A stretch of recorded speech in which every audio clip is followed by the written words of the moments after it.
Euh, Aviez-vous des préjugés sur l'Arabie Saoudite avant d'y vivre? Non, pas du tout. J'ai jamais porté de préjugés sur aucun des pays.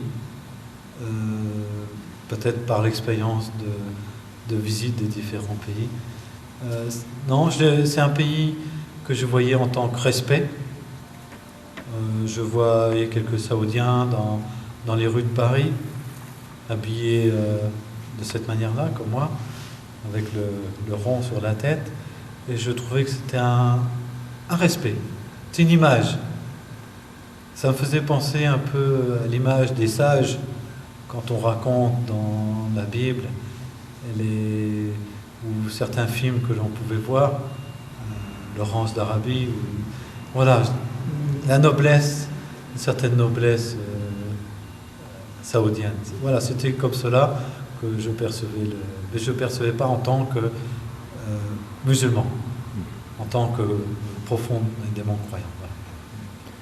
Voilà. Donc après avoir fait un temps en Arabie, quelle différence majeure constatez-vous entre la société saoudienne et la société française? La différence, elle est quand même importante, très importante. Et moi, ce que je demande, c'est que les Saoudiens restent comme ils sont, qu'ils ne viennent pas pécher. Pécher, en fait, c'est péjoratif, mais rentrer dans un pays où on ne respecte pas et où il y a le péché même qui existe à chaque pas, à chaque rue. Non, il ne faut pas qu'ils viennent se salir comme ça. Ils sont trop respectables. Il y a effectivement des Saoudiens qui ne présentent pas une image très belle de l'islam, qui font faux bond, mais dans la majorité, les Saoudiens sont de très très bons, très pieux pratiquants et qui sont adorables.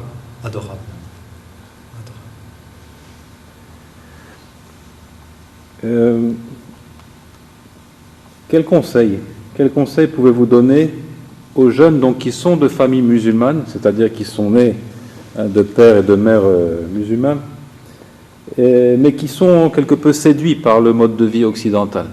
Et ça, on le voit pas seulement en Arabie, à travers le monde, des jeunes qui essayent d'imiter un peu l'Occident, ne serait-ce que sur le plan vestimentaire et autres. Quel conseil vous leur donnerez? Justement, de ne pas suivre l'Occident, de ne pas suivre l'avidité de cet argent gaspillé mal à propos, et en fait qui ne fait que dérouter et sortir ces jeunes qui sont souvent issus d'un milieu sain, propre, pour les salir, se salir. Il faut qu'ils fassent des invocations, il faut qu'ils se retournent vers la mosquée, il faut qu'ils se retournent vers la prière. L'un des seuls moyens pour pouvoir se sortir de là. Et ne pas... C'est que futilité, ce n'est que futilité ces choses. Ce n'est vraiment pas important. L'avidité de l'Europe, de vivre à la manière européenne, d'avoir la voiture, le confort, les gens sont malheureux. Ils sont malheureux. On ne peut pas se rendre compte ici de ce malheur, mais il existe, il est profondément dans le cœur des gens.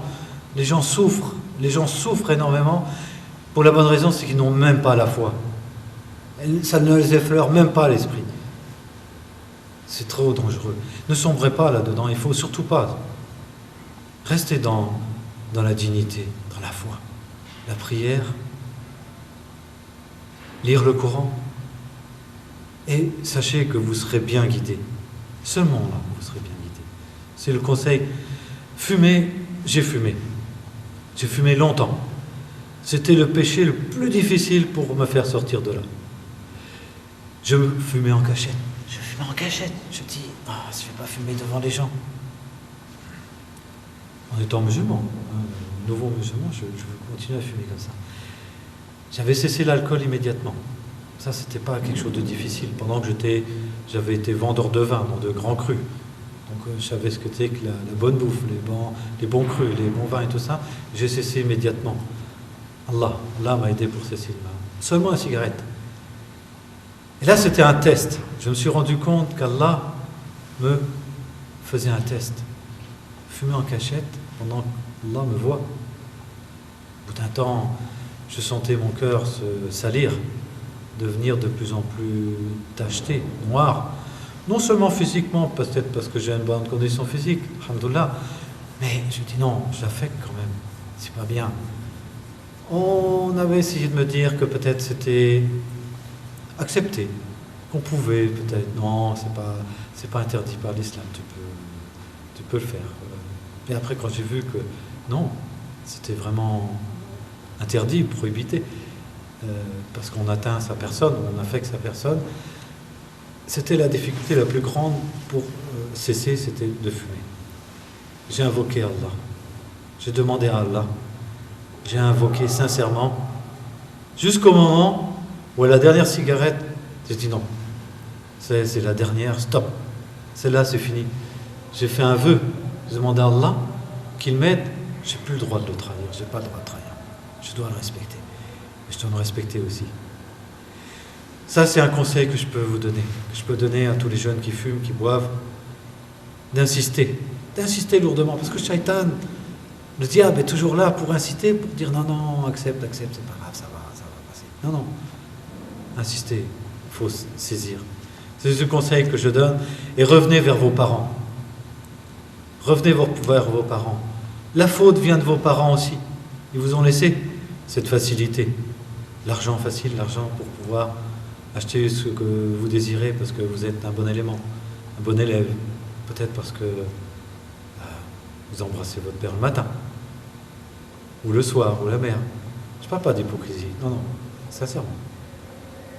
Et peut-être pour ça, vous avez l'argent facile, on peut s'acheter ce qu'on veut, la voiture, fumer et boire, mais oubliez la prière.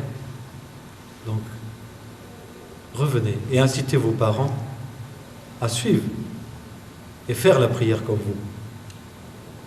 C'est seulement par cette jeunesse, par vous les jeunes, que l'islam peut revenir. Seulement. Faites cet effort. On va conclure avec cette question, Ibrahim. Quel lien entretenez-vous donc avec les membres de votre famille, donc plus ou moins éloignés, donc, et j'ai cru comprendre qu'il y avait désormais, on peut dire, deux familles. Deux familles. La famille de Normandie française et puis un second mariage après l'islam. J'entretiens au mieux les liens familiaux. Ça a été difficile après la rupture. Lorsque j'étais devenu musulman, personne ne voulait me parler. Et grâce à Dieu, Allah m'a réouvert les portes, notamment ma fille, parce que toujours un père, sa fille aînée, elle a ouvert la fenêtre avant d'ouvrir la porte. Et petit à petit, on est revenu, on a commencé par tchatcher, par Internet. C'était une joie, c'était un grand plaisir qu'elle puisse revenir. Et en fait, elle a ouvert les autres portes par son intermédiaire que la famille a pu me réaccepter. Ce qui fait qu'aujourd'hui, on peut manger ensemble et en groupe, l'ensemble des deux familles, chez mon père notamment, qui est un peu âgé maintenant, et qui accepte et qu'on appelle régulièrement, comme il se doit, et prendre soin de sa famille. Donc je continue à prendre soin de ma famille, de ma plus grande famille maintenant, et c'est le plus grand souhait Allah que je demande, m'aider à ce que ça dure le plus longtemps possible. Oui. Pour qu'ils puissent embrasser l'islam, pour un premier souhait aussi. Mais, comme je dis, il faut y aller doucement. On ne doit pas brusquer. Et si Allah choisit leur cœur, il choisira leur cœur pour embrasser l'islam. Tôt ou tard. Moi, je l'ai fait à 49 ans, donc il ne sera pas trop tard pour eux. Ils peuvent le faire demain ou aujourd'hui. Inch'Allah. Jazakallahu khairan, Ibrahim, qu'Allah vous récompense en bien et qu'il fasse de cette entrevue une parole profitable qui puisse se disperser à travers le monde et encourager les musulmans qui parfois sont négligents. Et je pense qu'à travers tout ce qui a été dit, on le ressent aussi. Cette envie d'interpeller les musulmans sur la prière notamment, qu'ils reviennent à une prière sincère. Vous avez parlé d'une prière qui serait comme la première, toujours comme la première, Et moi j'avais envie d'ajouter même peut-être comme la dernière aussi. Oui. Prier comme si c'était la dernière prière. Et ceux qui ne sont pas encore musulmans, donc qu'ils puissent tirer des leçons de tout ce qui a été dit. Wassalamu alaikum wa rahmatullahi wa barakatuh. Voilà, voilà. Jazakallah.